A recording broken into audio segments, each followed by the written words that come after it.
Northern Manitoba is home to a region spanning more than 6 million acres, containing countless lakes, each teeming with various fish that have never seen a fly.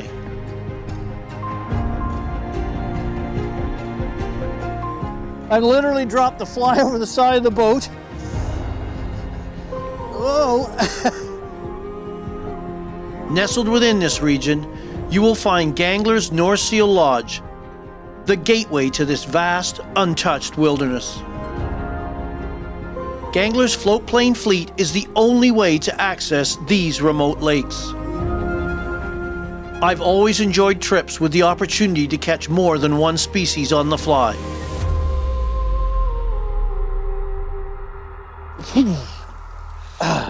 I've been walleye washed. Locations that can offer such an opportunity are both rare and unique. Gangler's North Seal Lodge is one of these places. Home to trophy lake trout, northern pike, walleye, and Arctic grayling. Catching all 4 species is referred to as the Canadian Grand Slam. Join me as I explore just a sliver of this untouched territory and attempt to secure myself the Gangler's Canadian Grand Slam by catching all 4 species on the fly. This is why you come to Manitoba.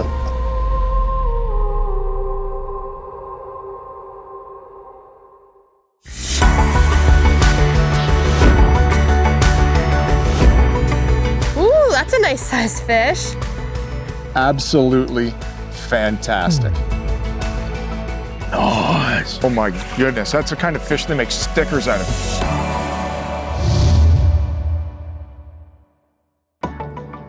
The new fly fisher is supported by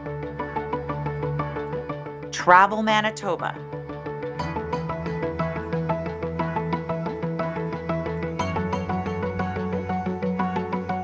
Scientific Anglers, Trout Unlimited, WeatherTech Canada,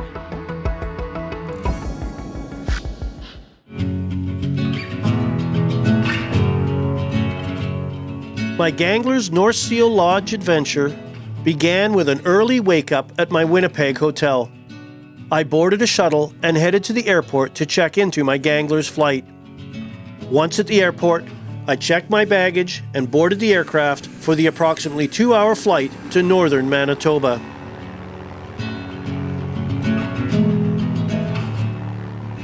Upon arrival on the lodge's large, well-maintained gravel runway, our luggage was removed from the aircraft and delivered to the lodge. Although an ATV shuttle was available, I decided to stretch my legs and walked a short distance from the airstrip to the lodge. Within a few minutes, I had arrived at the main lodge. It was Canada Day, so I poured myself a coffee and awaited my cabin assignment. A constant parade of float planes shuffled guests to their nearby outpost camps. Many guests take advantage of the outpost camps located on several satellite lakes.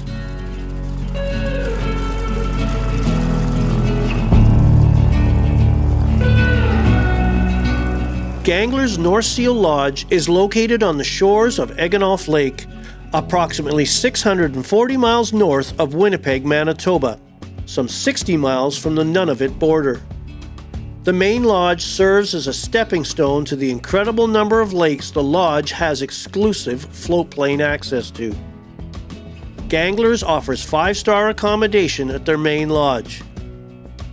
The lodge features a full-service bar, lounge area, games area, and a large outside deck to absorb the complete Gangler's experience. What was the appeal of coming up to northern Manitoba and coming so far north? The appeal to us was that whatever we do, we want to be the best. We want to be the absolute best at what we do and offer the best. I mean, we have trophy fishing for all 4 species here. The North Seal River fishery is truly unique. what makes this special about the 4 species? It's in that little thin range that goes across Canada where you have all 4 species available. And here you have all the habitat. You have habitat for, of course, pike, natural pike habitat. You have walleye. We're the furthest north edge for walleye, but lake trout, incredible lake trout, and then of course Arctic grayling. So it's got a mix of habitat that's very rare to find, where it's all thrown in together into the same place. And as for trophies, you know, we catch thousands of trophies every year. My guests don't even write them down. It's just something they do.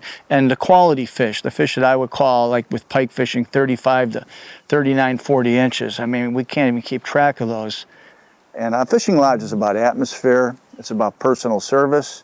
It's about being taken care of.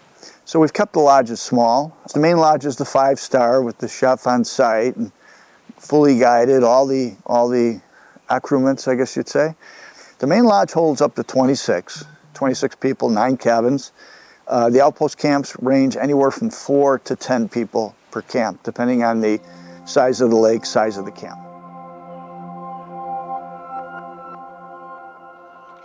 I felt very fortunate to have 7 full days to enjoy the complete Gangler's experience, providing me the time to target and catch all 4 species to complete my Canadian Grand Slam. I headed out to fish Eganoff Lake, where Gangler's Lodge is located, for some initial exploration and to see if my Grand Slam goal was realistic.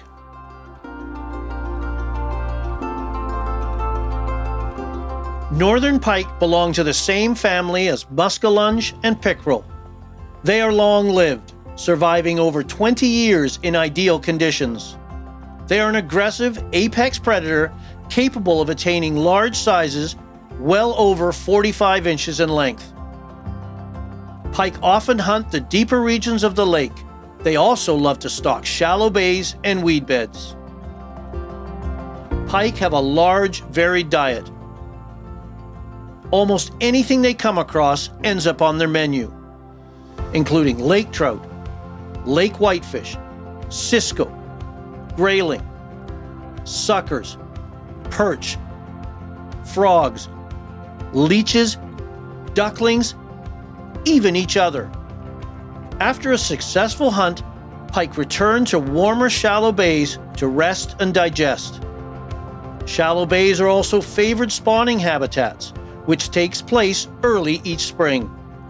Sometimes categorized as a warm water fish, pike actually thrive better in cooler water and are most active when temperatures range from 56 to 60 degrees Fahrenheit. As water temperatures warm, larger pike retreat to deeper, cooler water. But they will return to the shallows at certain times of the day to hunt, especially in the far north where I am fishing. The northern pike's aggressive disposition and shallow water habits make them an ideal fly rod quarry using streamers and topwater patterns. Takes are seldom subtle.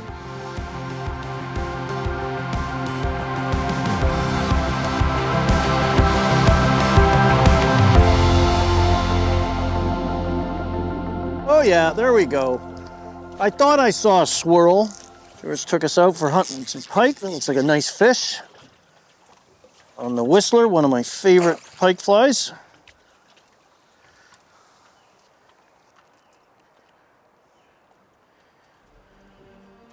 Not a bad way to start. Got a little bite mark on him, some love marks.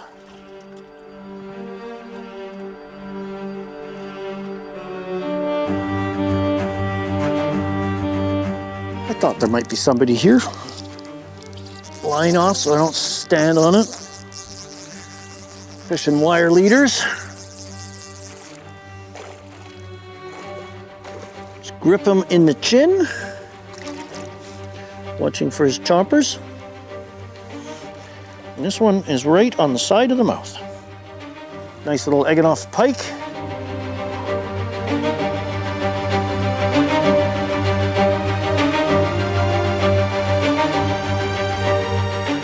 Seem to have found where they're hiding, George. Good old red and white Whistler. Who says pike don't fight? Oh yeah, that's a bigger fish. I was able to catch several pike, including one large fish. On the white whistler. Just casting it amongst the rocks, shallow water. Got a couple of small ones, and then this big, healthy girl showed up. Let's put her back. My plan was seemingly off to a great start, as I already had one species checked off my list. However, Mother Nature had other plans.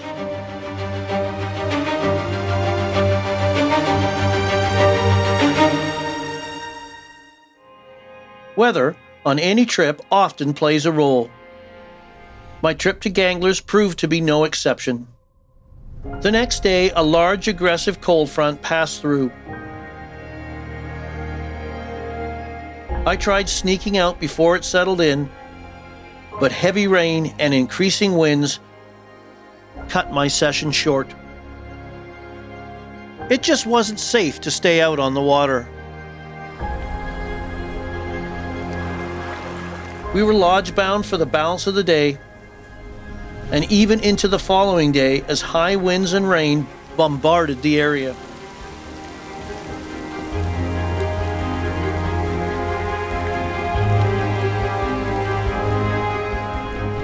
As is typical on lakes after a cold front, the day following always seems promising, with clear skies and a persistent wind. We decided on a flyout, hoping to knock walleye off my list.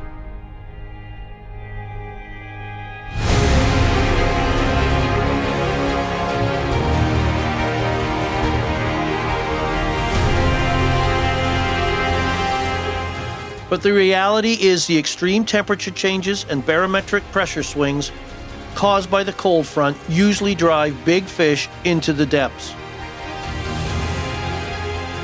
We've got what appears to be a beautiful day here, but we had some really nasty weather. Very aggressive front passed through yesterday. Lots of wind and rain kept us shorebound. But we're fishing post-cold front conditions. Air temperatures are dropped, the wind is up, blue banner day or very bright skies, and these fish are just off. They're not chasing, they may be out in deeper water, so we gotta fish slower. I like to use black. This is a black bunny leech, long, slow pulls. When fishing shallow, keep your cast short because you don't wanna hang up on the rocky bottom.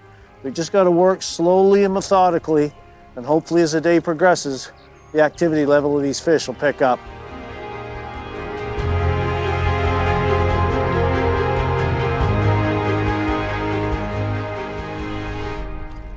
Oh, there we go. The little guy on the bunny leech. Bring this one in. The rod down safely. There we go. We need to find some of his bigger brothers and sisters. Off you go. Fish of any species were few and far between. The shallows seemed barren. All I had to show for a day of persistent casting, fly changes, and visiting a variety of likely-looking spots were a few small pike. For the first time, I felt my Grand Slam might be in jeopardy. I knew I had my work cut out for me. Thankfully, I had two things in my favor: the combined experience of Ken Gangler and his guides, plus the numerous lakes at their disposal. Although we had had a tough day on the water, we had time to enjoy a delicious shore lunch before the float plane picked us up and shuttled us back to camp.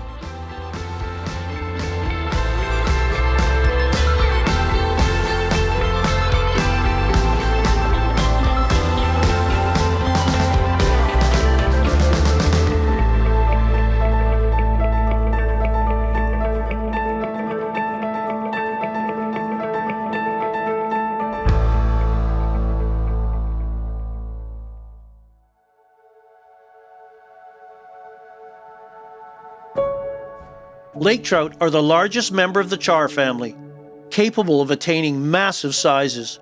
The current world record sits at over 70 pounds. They are voracious predators, dining on a wide range of prey, including lake whitefish, cisco, pike, even their younger siblings. Smaller lake trout also rely on aquatic insects and invertebrates to complete their diet. Like all char species, lake trout prefer cool, oxygenated water. Their preference for a deep water existence is one of the reasons lake trout can be challenging to catch on the fly. Don't let this concern you. Fly fishers can use specialized presentation techniques to successfully target and catch lake trout in water 40 feet or more. During the early spring, when water temperatures are still cool, lake trout cruise the shallows, bringing them well into range of the fly fisher. Lake trout also gather again in the fall along shallow rocky areas to spawn, bringing them well within the fly fisher's presentation window.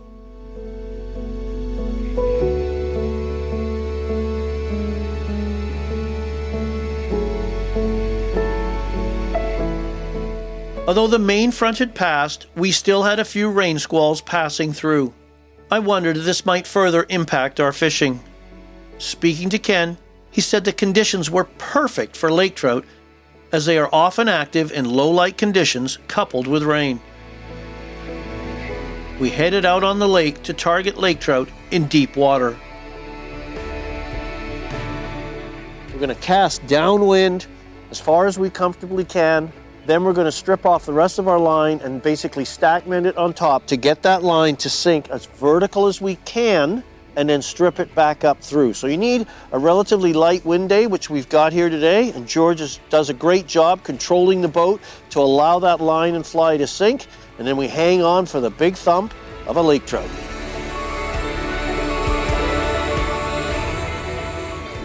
There she goes. Whoops. Fish on. That didn't take long at all. George's doing a great job allowing me to get my line down. We're marking them in about 40 feet or so. So we're getting that fly down. Such fun on the fly rod. George has got the net handy. Thank you, George. Well, let's have a look at this. About 5 pounds, 4 or 5 pounds. Got that chartreuse and white half and half right in the scissors of the jaw. Beautiful fish, aggressive, every bit as aggressive as a northern pike.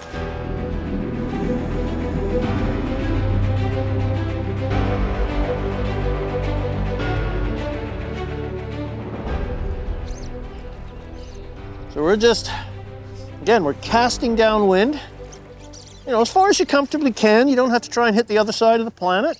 And then you take the slack and stack mend that on top, and then the combination of the drift of the boat and George just controlling the drift so I can get as vertical a presentation as I can, and then I just start, aggressive 2 to 4 inch strips with pauses, just get that fly to move. Those dumbbell eyes are gonna pitch and undulate, and then they just thump it.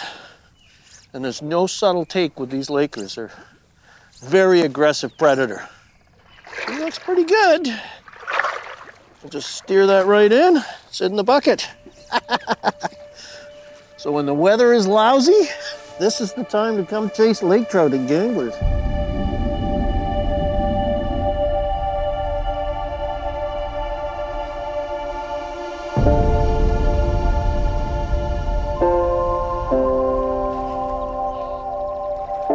You don't have to cast far.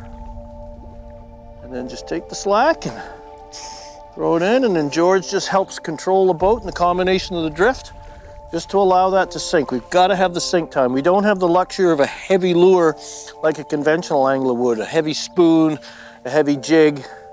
Even though our fly line sinks, it takes a little more time to get down. Watching that line, it's coming up near vertical. It's perfect, pulling up through them. Wait for the thump. Ugh, followed it right up. Ooh, that's a nice one.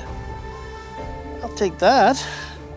I expect this guy to wake up any second now, so I want to step on the line. So we're gonna use my pinky to guide line on, keep the pressure on this fish, bulldogging around the see him. He's just up. There he goes. Oh, look at that. Overrun the drag a bit. Oh, reel down and hump him up. Right in there. Yeah, fly came right out. That's a good thing. Ain't half bad for a fish you're not supposed to get on a fly rod. Beautiful. Killers. We're just using, again, a chartreuse and white, half and half, and only about 5 feet a leader. I've got 3 feet of 0x to 2 feet of 1x or 2x, and that's all you need. Non-slip loop knot. Beautiful fish.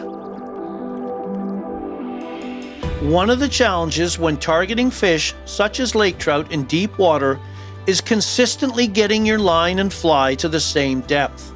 As we had a sounder on our boat, we knew how deep we were fishing over and where the lake trout held.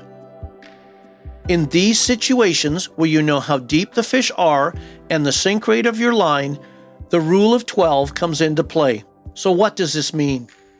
If you divide your line sink rate into 12, as there are 12 inches in a foot, you know how long it takes for your line to sink 1 foot. You then multiply the time it takes your line to sink 1 foot by the depth you are trying to target to let you know how long you need to let your line sink. Today, I used a full sinking line that sank at 5 inches per second, or approximately 2.5 seconds to sink 1 foot. To reach 40 feet, we need to allow our line to sink for 100 seconds. Incorporating the rule of 12s whenever you use sinking lines allows you to target the same depth with each cast consistently.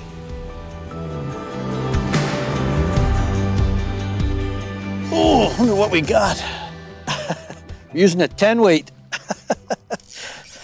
Because there's some big lake trout in these lakes. This is just a, now it's just a tug of war. Look at that. Lake trout on the fly. Because he bumped it before. Bumped it twice before, and I didn't expect it quite that fast. Ooh! Stay still, boy. There we go. Lake trout on the fly. Off you go, big boy.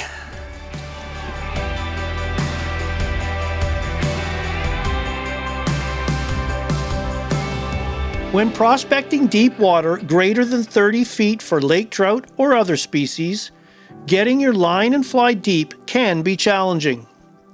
The drifting boat impacts your ability to get the fly line and fly down to the fish. In shallower water, you can anchor to allow time for your line and fly to sink.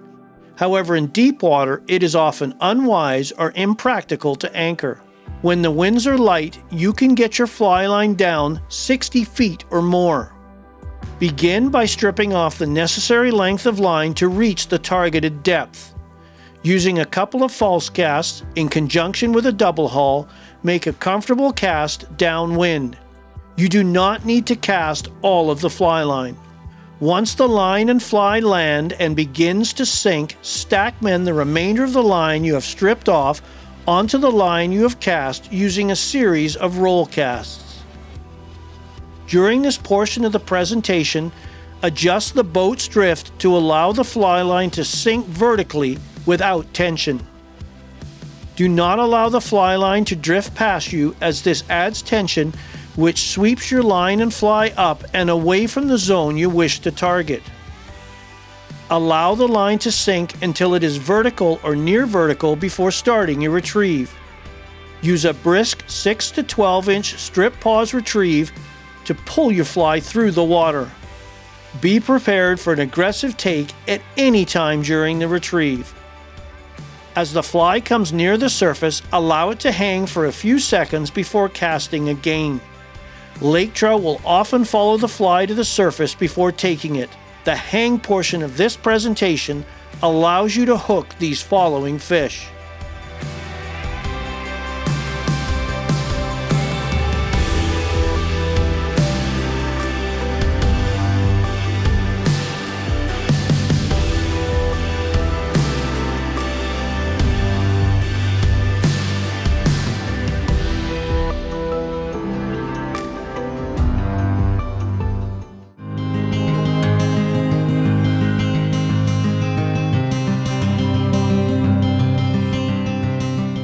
I had initially planned to have one day to target walleye, followed by another day to focus on grayling.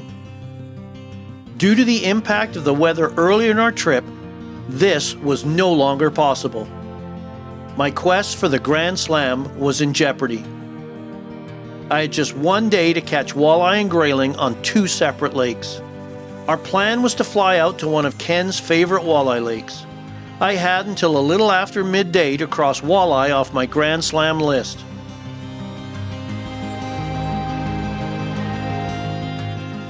Not many anglers consider walleye an ideal fly rod fish. These members of the perch family are aggressive predators ideally suited for feeding in low light conditions. In ideal circumstances, walleye live long lives, up to 20 years, allowing them to attain giant sizes over 10 pounds. Walleye have a varied diet, feeding primarily on other fish such as perch, shiners, and minnows, along with other food sources such as leeches, crayfish, and aquatic invertebrates. Food sources fly fishers can easily imitate. Walleye occupy a wide range of habitat depending on water conditions and time of the year. Like trout, walleye are structure-orientated. Drop-offs, points, weed beds, inflow and outflow streams are ideal locations to find walleye. During the early spring, soon after spawning, walleye feed aggressively in the shallows as they rebuild their strength and stamina. There are over 60 lakes we have access to here at Ganglers, and today it's all about the pursuit of walleye. We're on one of the lakes known for good size and good population of walleye. We're going to use 6-weight systems, floating lines, clear intermediates, small minnow patterns, see how many we can get.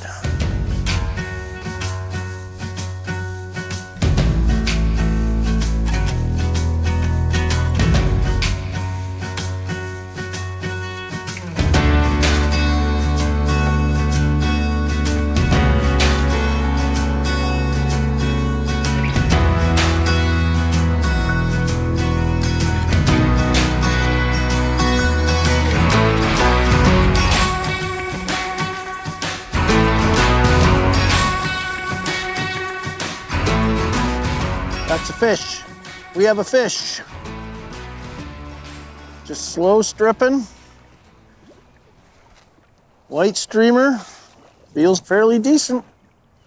It's a walleye, the target species. So we're just fishing the outflow. These walleye are known to stack up here. Good fun. Gather the line here. That's a good sized walleye. Got a good set of teeth on them, but what you got to be careful of is this dorsal fin and these gills. These gill plates can give you a nasty little cut.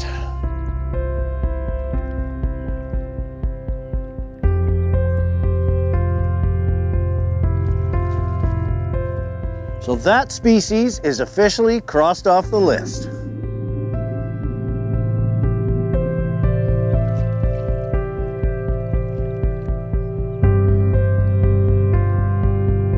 There we go, fish on. Just bumping this along the bottom using like a jig streamer. Just casting it across, letting it swing around. You can feel it ticking the bottom and get thumped. Good sized walleye here. What's unique about this region is actually finding walleye up here. This is probably one of the most northern based populations you'll find in North America, arguably the world. So, oh yeah, he sucked that down. Just like a pike, pinch him.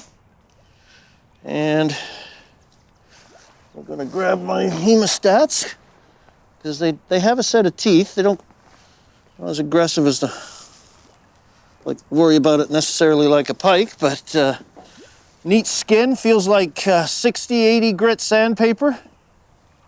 Beautiful little walleye, white tipped fins, beautiful gold coloration. The beauty of these is when you find one, you usually find a bunch. They love to stick together and hang around. Just throw them back and go get another. So our setup is pretty simple. using a 6 weight. This is actually a 10-footer. I love my long rods for lake fishing. And especially if we switch to a dry line, a floating line, which is an option, that longer rod is going to allow me to mend and control the line to get it to sink and swing. I'm using just a clear intermediate line that sinks at about 2 inches per second just to get it down. Short 7-foot leader, nothing fancy. To a short tippet section, maybe only about 6 inches now of fluorocarbon. And my chartreuse and white half and half. Streamers are the way to go. Just a fun fishery, something you need to take advantage of up here because it's so special. You can find these walleye this far north.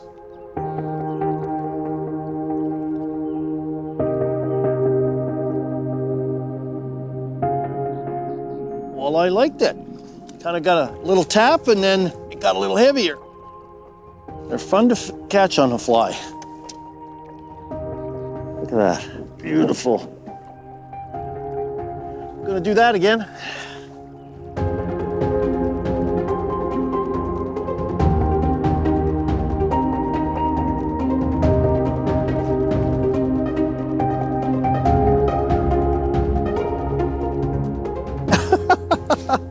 Came up and whacked it.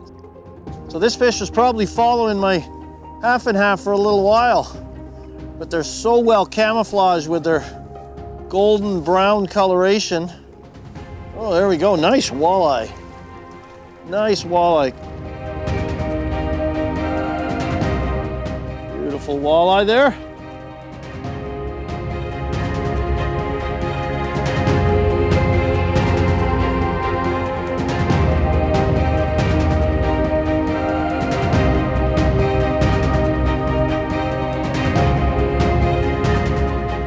At the end of every retrieve here, I'm just letting it sit and hang and sort of jig up and down. These walleyes are coming up off the bottom and nailing it. So don't be in a hurry to recast. Let that fly just sit and dance, raise and lower the rod a little bit, slow raises. Another beautiful walleye. So we've just been experimenting. We've been fortunate. We've caught fish on every fly. But I just think, George says we're in anywhere from 5 to 8 feet of water. I want to make sure we're getting down. And also with my discussion with George, again, always listen to your guide. So he suggested something big. He likes white and chartreuse, so I put on a fly that I've been doing very well with for lake trout here. These walleye are not shy about eating. They need to get big. They've got to survive in a pretty rough and tumble world with huge northern pike. And sorry to interrupt, but I was just letting that fly hang at the end of my retrieve, and the walleye came up and whacked it. So the most popular method for conventional anglers here are jigs and spoons and spinners, and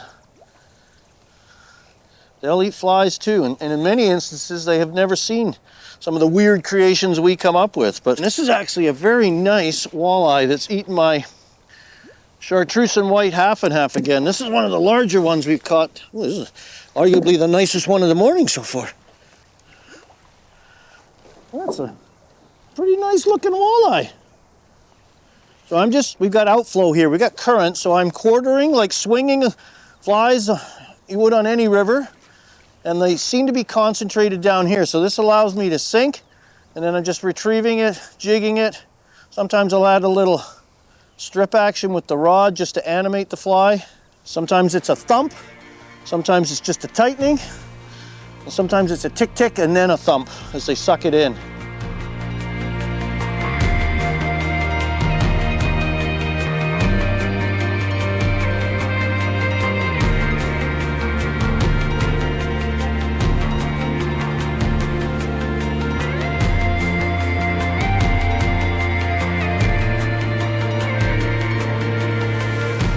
Fish on. Just, again, quartering across. Let it swing and sink. It's a nice walleye. And then just vary your strips. Sometimes slow, sometimes a little more aggressive. This fly has the dumbbell eyes, so the strip and pause really helps the jigging action, which I think they like. And the takes are sometimes aggressive. Sometimes you think for a second, oh no, I've hooked bottom. And then bottom begins to shake and move. So. And again, lines you could use in here. We're using a clear intermediate. We've got a bit of wind. It allows it to get under the the surface of the wind doesn't affect. A sink tip would work good in this situation. And you could probably even do it with a floating line and almost nymph the streamers through there.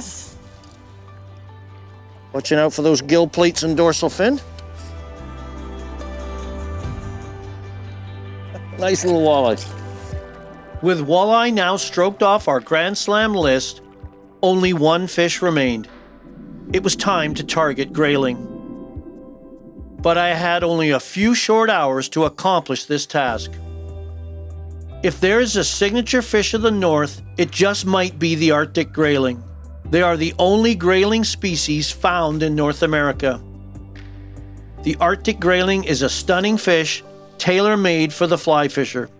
Besides their trout-like physique, grayling feature a large, sail-like dorsal fin that radiates an iridescent rainbow of color and markings, coloration similar to that of some tropical fish. Cool, oxygenated rivers and lakes are preferred grayling habitats. Although a long-lived, slow-growing fish, grayling can attain large sizes in ideal conditions by feeding on small invertebrates, aquatic insects, and small bait fish. Although subsurface presentations can work exceptionally well, the grayling's willingness to feed at the surface and take dry flies makes them so popular with fly fishers.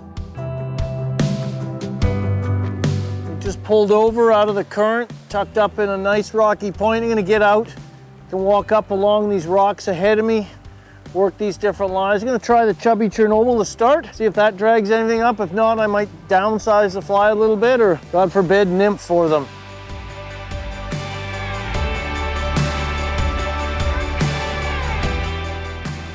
There we go, little guy.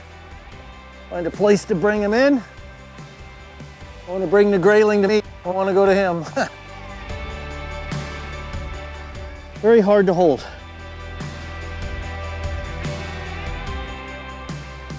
Grayling are officially off the list. Blow off the chubby Chernobyl. Right out there again.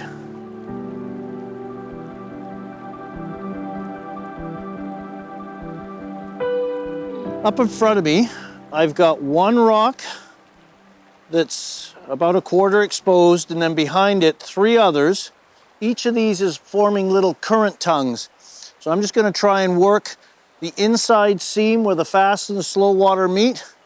If I were a grayling, that's where I'd be sitting. Get some relief from the current, but the ability to zip out and grab some food that pops out. We've seen some caddis floating around, but so far, small chubby Chernobyl works. I can see it, it drifts and floats well. Let's see if this all comes together. Keep your cast short, more accuracy. Downstream men, because I'm in slower water, and there we go, as predicted. Right on the seam. Another beautiful grayling. There we go. Oh, look at the big beautiful dorsal fin on this. This is a big fish. Hard to handle, and they're kind of delicate. Oh, he broke off. Snapped it off. But he's away safely. That was a nice big grayling, right where it was supposed to be.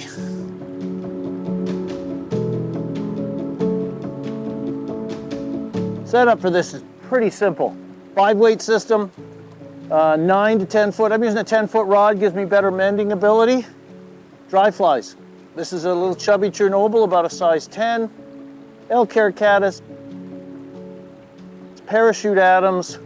Basically any common dry fly that floats, they're gonna come up for it. They're very surface orientated, an absolute blast on light gear. There we go. Nice gentle head tail rise. Just on the outside of the seam, ooh, this is one of our larger ones. This one was sitting just on the edge of the fast water. Oh, look at the beautiful dorsal fin on this fish.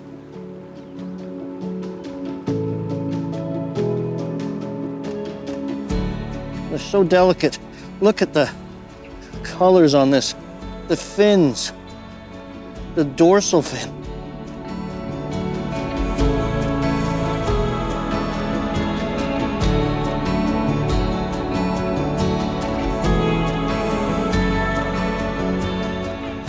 So one of the things you want to have in your Gangler's kit bag is your floatant and your powder. I'll show you the powder in a second. But the floatant any good paste floating, a little bit on your forefinger. Massage it between your thumb and forefinger, let your body heat liquefy it. Pat it into the parts of the fly, and that fly is ready to go. When I catch a grayling and it's saturated and it's not floating as well, then you reach into your pocket and you pull out the desiccant. And what this does is you open the lid, there are little desiccant beads in there, you drop the fly in, close it, give it a shake, it dries everything out, reapply the floatant, your fly's recharged, and you're ready to go again.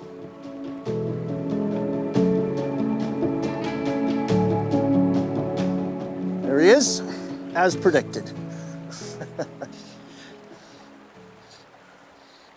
Took the chubby on the dry. Probably the only way you're supposed to catch grayling. Beautiful fish. See that fly on the outside of his cheek? I just want to find a relatively quiet spot. These quite delicate. Don't want to step on my line. They're so slippery. Look at that. Off he goes.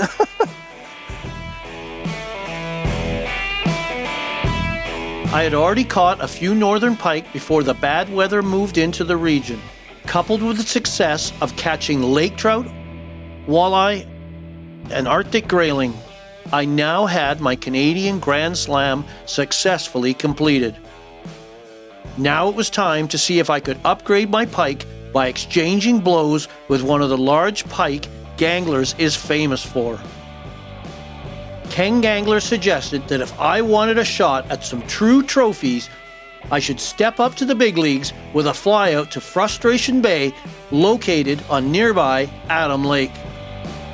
Adam Lake's Frustration Bay is a challenging, clear water destination, home to numerous large pike, mostly sight fishing, if conditions are right.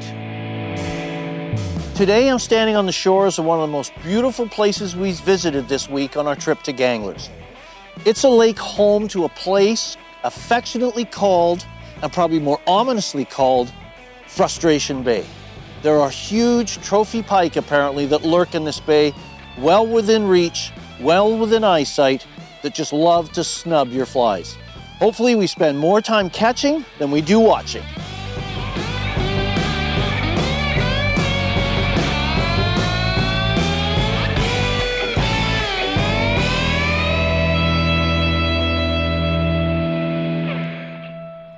There we go, right away. First cast, that fly hadn't even, I don't think I'd even stripped it. George saw one. I said, should I make a cast? He says, yeah, I think so. I made, ooh, this has got some, it appears to be longer. So clear in here. They're quite lightly colored. Yeah, this one's, that's a good start. Get some line up on the reel here. I think this one's not quite ready for prime time. Now it's going. Whoops, a little too much drag there. Oh, I got a mess going now. Way to go, Phil. I think this one's gonna need the net. Yeah, that's a nice pike. Right underneath the boat. Big fish, big fish. Full of energy. Look at the size of this thing. Real mess on my reel here. That'll teach me for playing with the drag and spinning it the wrong way. Buck fever. Beautiful fish. Big. Swing that to the net, George. Yep.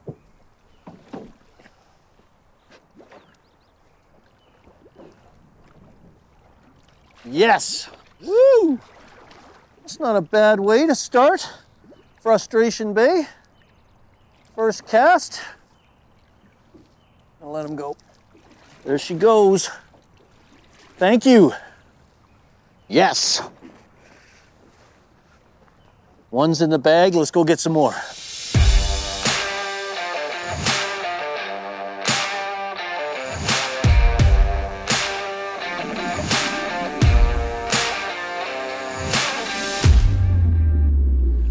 Just plowed it. So we're using 8-weight setup today. Oh, that's a big fish. That's a big fish. But if you come to Ganglers, A 9 is probably a good all-around setup. Floating line for pike will serve you probably pretty well all the time. You may want to bring a intermediate or an intermediate tip of some sort if they're deeper, but for what we're doing here today in Frustration Bay, which is slowly turning into Satisfaction Bay, oh, right on the tip of the snout. So George recommended black, nice neutral color. Maybe on a brighter day something flashy, but this seems to be working. Thank you, George. I think the fly almost fell out. Barbless hooks. Just using a standard black bunny leech. Long tail just seductively dances. Good pike color. How's that? Come to Frustration Bay. Come to Ganglers. Look at that.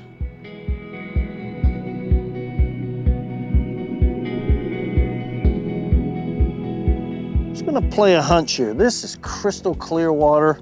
So I'm gonna change up from our standard wire pike predator lead style leader to one that uses 80-pound fluorocarbon as the bite tippet. See if that gives us a little more advantage, a little more stealth in these clear conditions.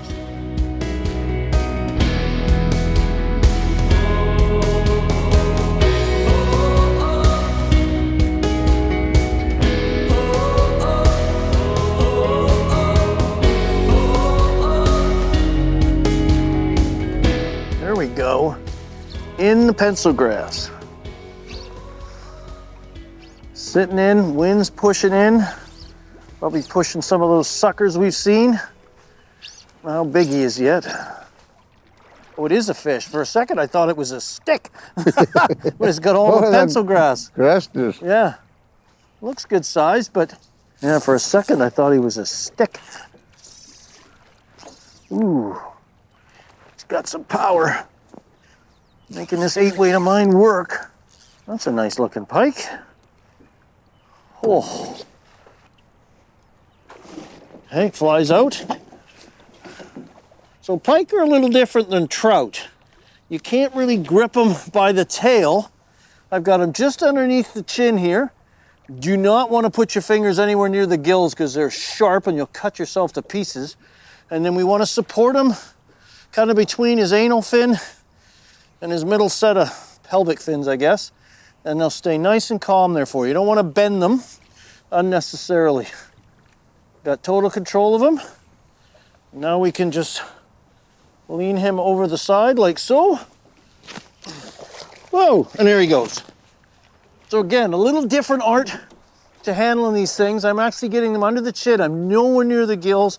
That allows you to control them, support them, because if you try and grip them by the tail, they're so slimy, they're gonna bend, they're gonna struggle, they're gonna escape on you, or worse, they could fall in the boat and do themselves some injury. So it's not as rough and robust as you think it is.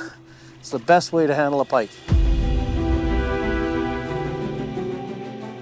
Although we tried surface patterns such as poppers, pike seem reluctant to venture up to eat them. Thankfully, they would chase large streamers. Our best performing patterns were a black bunny leech, red and white whistler, a chartreuse and white half and half, and the whistling time bunny, a creation my cameraman Daniel came up with. The chartreuse half and half was also our best producing pattern for walleye and lake trout.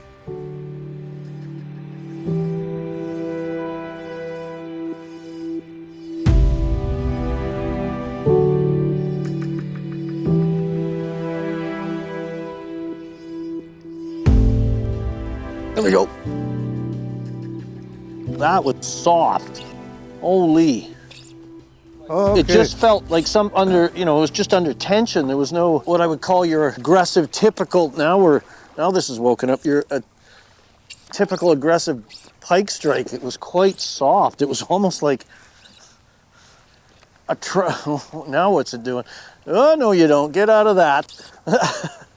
Another decent 30+ inch. Again, they're very soft takes today. Outside of the mouth, slow retrieves, a lot of fish on the paws and the drop. Let me get the fly line out of my feet here. Large arbor helps gather that line, but keep that fish under control. On the outside of the mouth, just like you said, George, when they're not in that happy state. So we'll put that in the net.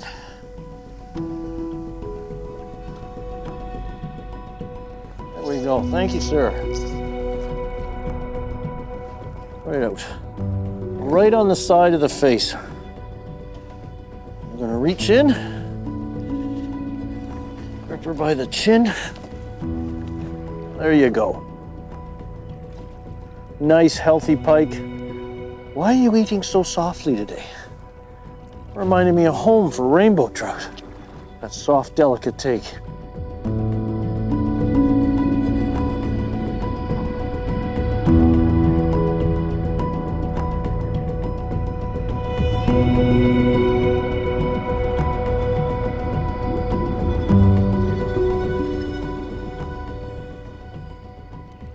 Don't know if he's that big. Just working along the edge, just like a little drop off. George says we're in about 8 to 10 feet of water, so I'm just targeting sort of the lighter edges and just stripping it off and letting it fall. And this black bunny leech, when it just falls through the water, it's so seductive. Oh yeah, this looks like I'll take this. George has got the net. We'll steer him right in. Think. This is why you come to Manitoba. Uh-oh, the net. Look at that thing. That is a beautiful fish and a beautiful way to end an unbelievable trip up here in northern Manitoba at Gangler's Lodge. Let's get this big girl back in. Oh, what a fish, what an experience, what a trip. I can't thank the folks at Ganglers enough for their hospitality, for putting us on these great waters, and for putting George with us, who his patience and his knowledge of these areas is unbelievable. We couldn't have done it without either of them. We got to chase northern pike, lake trout, walleye, grayling. Beautiful experience. I hope you learned a little bit more about these different species and different techniques on how to fish them, both when you come here and especially on your own waters. For more information on this episode and others in our informative series, please visit us on the web at thenewflyfisher.com. And don't forget to follow us on Facebook, Instagram, and catch other episodes just like this one on our YouTube channel. We'll see you next time. The New Fly Fisher is supported by Travel Manitoba,